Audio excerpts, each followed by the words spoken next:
自从志明的亡魂出现后，我的生活完全变了样。他不止在梦里缠着我，有时甚至直接闯入日常生活。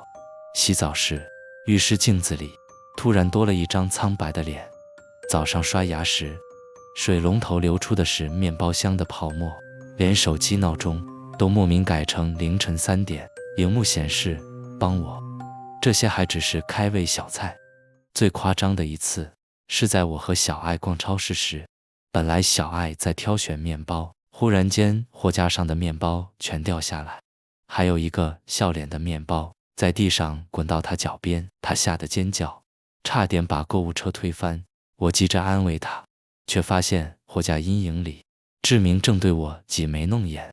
他似乎觉得自己的吓人技能很有趣，还朝我比了个鬼脸。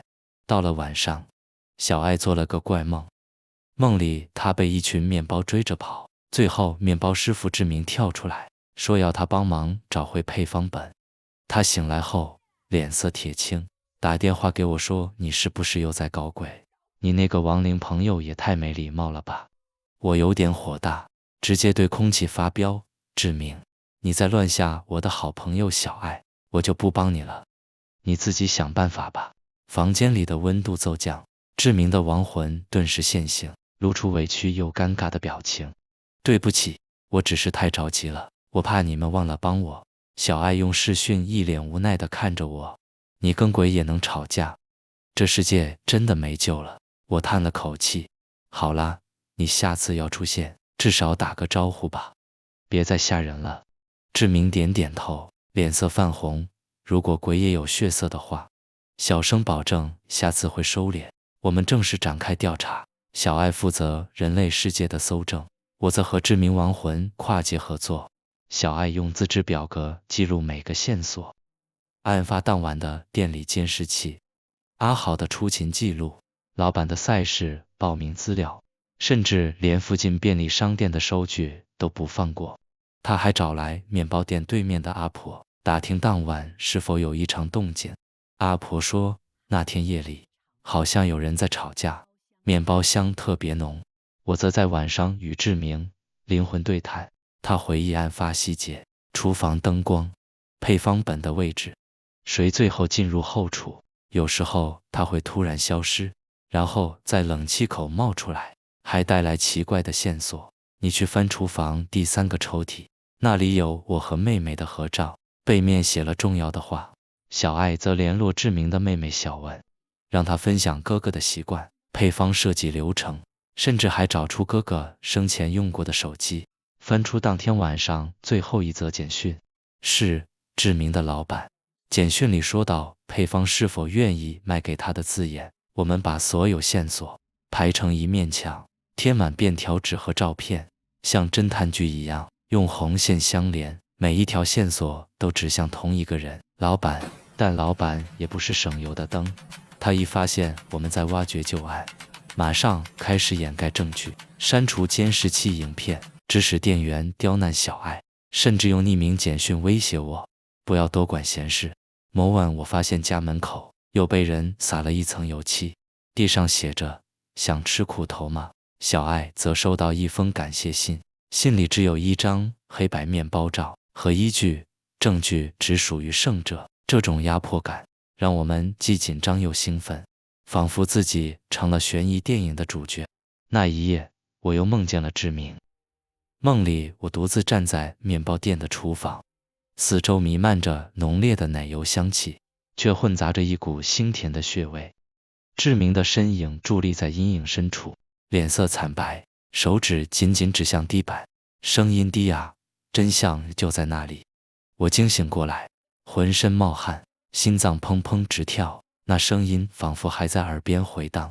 隔天一早，小爱打电话给我，她的声音颤抖：“昨晚我做了个怪梦，梦见你在厨房里被人推倒，然后面包掉了一地，最后只剩下你的影子。”我们对视不到，却同时陷入沉默。2个梦境拼在一起，像是在引导我们。于是我们约好清晨，趁面包店尚未营业，偷偷绕到后厨，沿着志明在梦中指的方向。我弯下腰，仔细检查老旧的木质地板，很快，我发现其中一块板子下方有缝隙，撬开后，果然藏着一个生锈的小铁盒。铁盒里的东西让我们不寒而栗，一块干涸血迹斑驳的布条，似乎是急忙中撕下用来止血的。几页志明留下的笔记，字迹凌乱。阿豪最近老是受老板指使出入后厨，我怀疑他们盯上了我的配方。今晚我一定要守住，不然一切都会被夺走。几份比赛的文件，虽然报名人是阿豪，但背面却有老板的亲笔签名与转账记录，附上的食谱内容竟与志明的笔记完全吻合。一本旧账本，上面清楚记载老板支付给阿豪的额外费用，时间点正好落在志明死亡前后。小艾屏住呼吸，脸色发白，这些根本就是铁证。我紧紧攥着那块血迹布条，心里明白，志明亡魂要我们找到的正是这份被掩埋的真相。我们将所有资料相关证据整理交给妈妈介绍的资深警官。警察秘密展开行动，终于在一个清晨突袭面包店，逮捕了老板和阿豪。案件一公开，社会哗然，新闻揭露老板为了烘焙大赛的名利与奖金，教唆阿豪窃取配方，甚至掩盖志明死亡真相。阿豪在法庭上痛哭认罪，坦诚自己被利诱恐吓，但仍需为过失致死负责。老板则因教唆、财务犯罪被判多年徒刑。审判那天，小文坐在法庭角落，脸上没有仇恨，只有疲惫。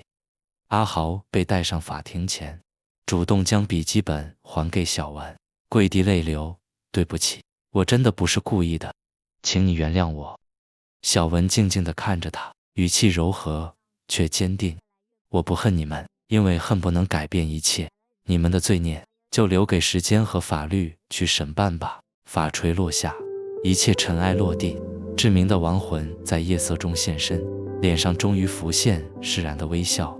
谢谢你们，我终于可以放下了。面包店关门的那天，空气里还残留着奶油香。我和小艾陪着小文去祭拜志明。坟前秋风微凉，阳光穿透云层，把墓碑投下一道温柔的影子。小文轻声说：“哥哥，你可以安心了，你的心愿我们都记得。”小艾握着我的手，眼里闪着泪光。我们真的做到了吗？我望向天边的晨曦，心头感伤而清明。我们只是普通人，但有时候善良和勇气就是最不普通的力量。志明的亡魂在晨雾中短暂显现，脸上浮现释然的微笑。谢谢你们，黑竹，帮我跟我妹说我爱她。她的身影逐渐淡去，最后消失在日光里。那一刻，我感受到一股温暖的力量，仿佛在告诉我，即使黑暗笼罩，世界终究会迎来光亮。回到家里，我坐在窗前，望着新的一天。阴阳眼的世界依然幽深，未来也许还会有更多迷雾与考验，但这一次，我明白了，每一个亡魂背后，都是一段未完的故事，都是人性善恶的交错。我们能做的，就是让真相被看见，让善良被记住。我不再恐惧这份能力，也不再逃避，因为我知道，只要还有一丝微光，黑暗终将被照亮，而那些被时间和法律审判的罪孽，终将成为过去。真正的救赎，是活着的人能够释怀原谅，并走向未来。小艾靠在我身边，轻声说：“你下次还会帮鬼吗？”我笑了。如果真相需要被看见，或许我还会。窗外阳光洒下，城市又恢复了平静。但我知道，这个世界比我想象的还要复杂，而我也还有许多故事要走下去。